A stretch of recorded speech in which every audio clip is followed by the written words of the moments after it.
boys. Coming out of yesterday's practice, we all know it wasn't good enough. Today's practice, it's gotta be great. Game day's coming fast. Let's go out here and let's be great, okay? Set! 180!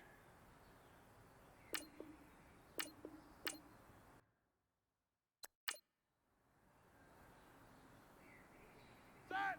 Black 80! Here we go! Wide 8 seconds! Let's go! Black!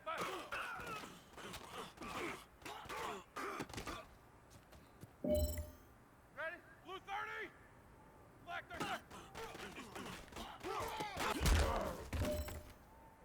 You have got one more opportunity. Let's go for gold.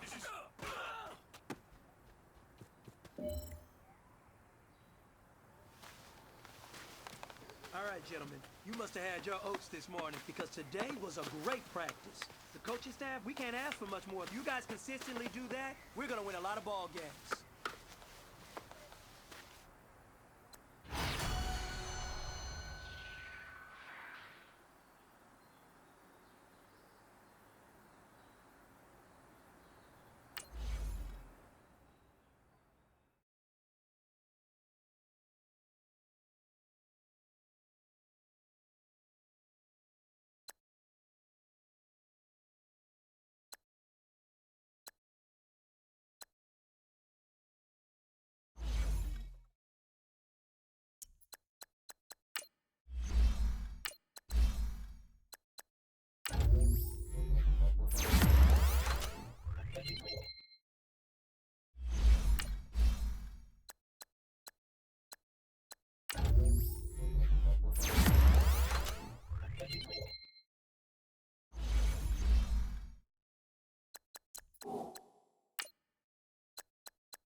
So, like we did with the Browns, just going to show off the team, not the rookie draft selection picks.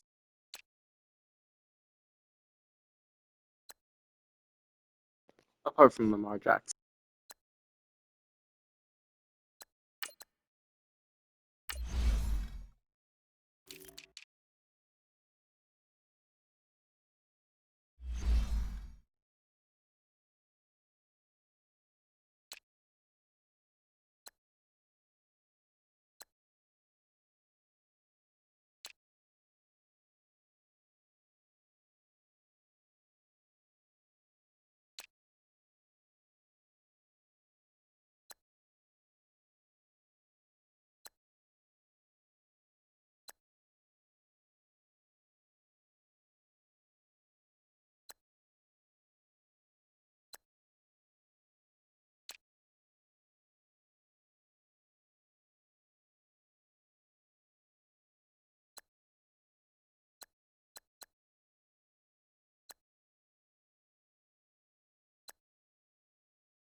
The bell is tolling. Well, it's the coach.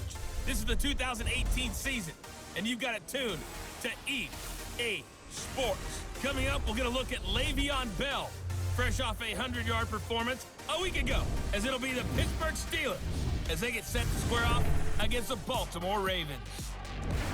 I'll have scores around the league for you at the half, but it's time for a little football. So we'll hand it over to our broadcast team, Brandon Godden and Charles Davis.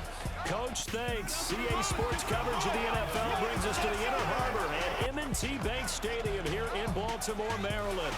The two teams emerging from their respective tunnels a minute ago to the approval of this Baltimore crowd. They're all set as their Ravens will match up with Ben Roethlisberger and the Pittsburgh Steelers.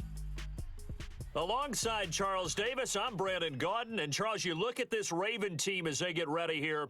They come in off the very rare tie a game ago. And it'll be interesting to see what their mindset is going into this game. Sometimes that can be a deflator, and sometimes that can just really make you mad and more determined the next time out. Meanwhile, for the visiting Steelers, they can't be any better as we hit the halfway mark. A perfect 7-0 on the year. And when we looked at this team in August and we looked at the schedule, we thought they had the potential to get off to a hot start, but I don't think either of us expected 7-0.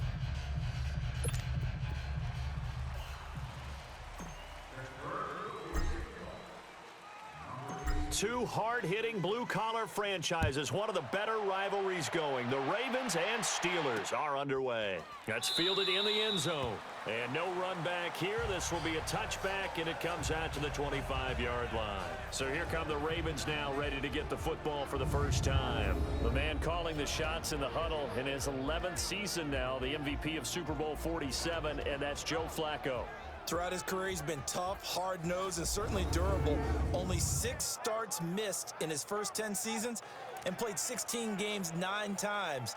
But for the first time in his career, a little competition headed his way with first-round pick Lamar Jackson from Louisville set to contest for the #1 job. On the ground with their leading rusher from a season ago, it's Alex Collins. And he stopped immediately there. Officially no gain on the play, and it's second down.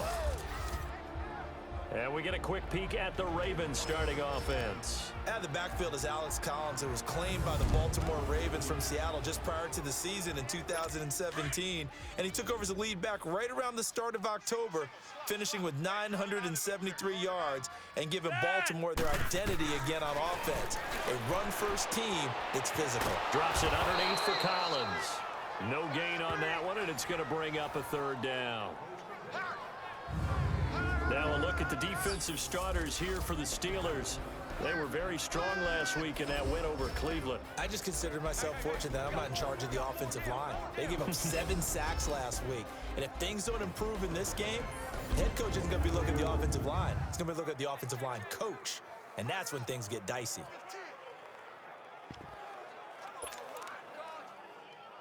So now an early 3rd and 10 here on their opening drive.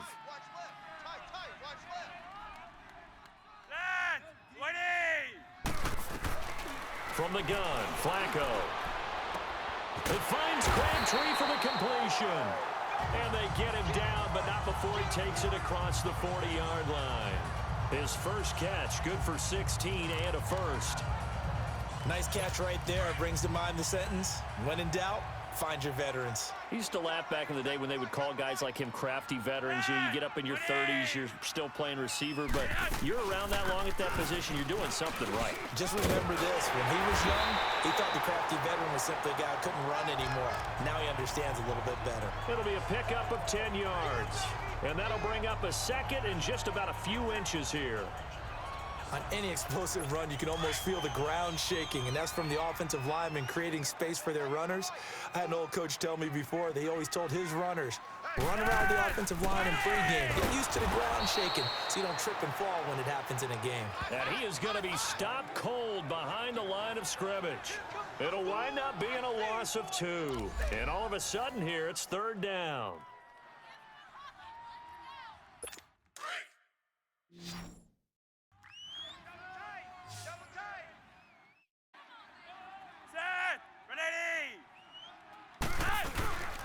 They'll try and run forward with Collins. And they go backwards here, losing yardage back at the 48-yard line. A loss of a yard, and it brings up 4th. That's a tough one right there. He ran right into the teeth of the blitz as the linebacker was freed up in order to stop that one for a loss. I think quarterbacks got to see that. Got to find a way to audible into something a little more advantageous. So the Steelers offense getting set for their first drive.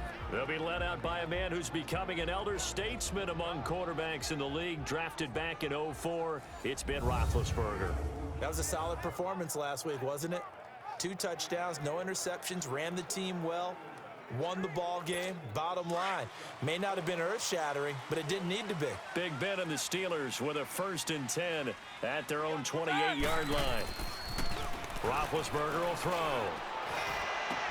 And it's brought in by Eric Decker.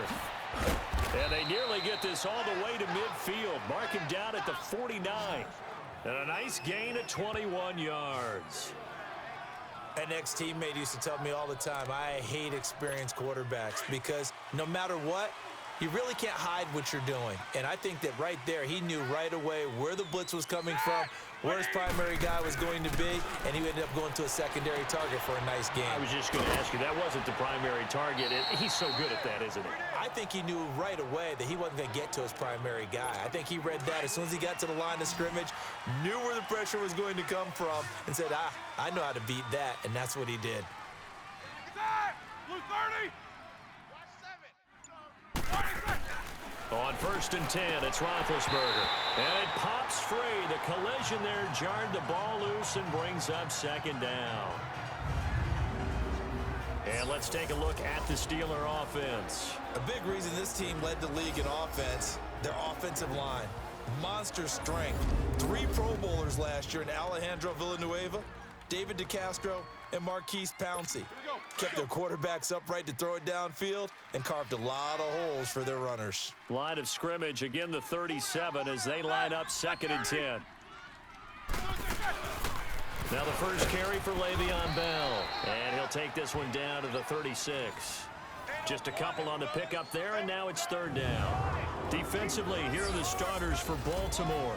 And they're squarely in the middle of the pack against the run this year, number 16 in the NFL. They're not an elite unit. They're not, as what you'd say, the top part of the league against the run. They're a solid group, though. They do a good job. What they're looking for in this one, though, is an elite performance. So 3rd down now. They need the 27-yard line for a first.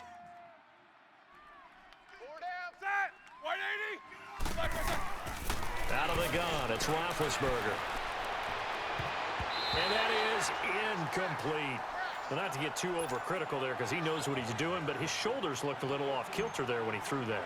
I don't think you're being overly critical there. You're just analyzing it, and he gets those shoulders right. That pass will go from incomplete to complete. And I don't think this has the carry. It does not. It's no good, and this will remain a scoreless game. Well, this winds up an empty possession. Everything looked okay. He just never got the ball on target. And knowing him, he'll be disappointed with that effort. That's for the ball made. The Ravens offense now, they get set to head back on the field. They punted last time they had it. What steps, Charles, you think they have to take to make sure they don't do that again? Well, let's just go to the football 101, the trade expression 101. Win first down. Make 5, 6, 7 yards on first down and make it a 2nd and 3, 2nd and manageable. Keep accumulating first downs that way. Keep moving the football. You don't want to get behind the sticks because then the defense has the advantage. Well, you had to punt on your first drive, and on the first play of the second drive, you end up going backwards. I would dare say they need something good to happen right here, right now. A loss of a yard there to start out. That leads to a 2nd and 11. Second down, Flacco now. Looking right sideline, but it's incomplete. What's the old adage? Be quick, but don't hurry. Well, that went right out the window there. He was hurried, harassed. That ball had to be gotten rid of, otherwise he was going to get sacked. An incomplete pass on that last play, and that means they'll need to come up with something here on third down. Operating out of the gun, Flacco. Wide open receiver, complete. And they'll get this well past midfield before being stopped just before the 35. They convert on third with a gain of 22. He's such a good route runner. Shows it there on third down. Very proficient and a good pass. And you know what I've observed over the years?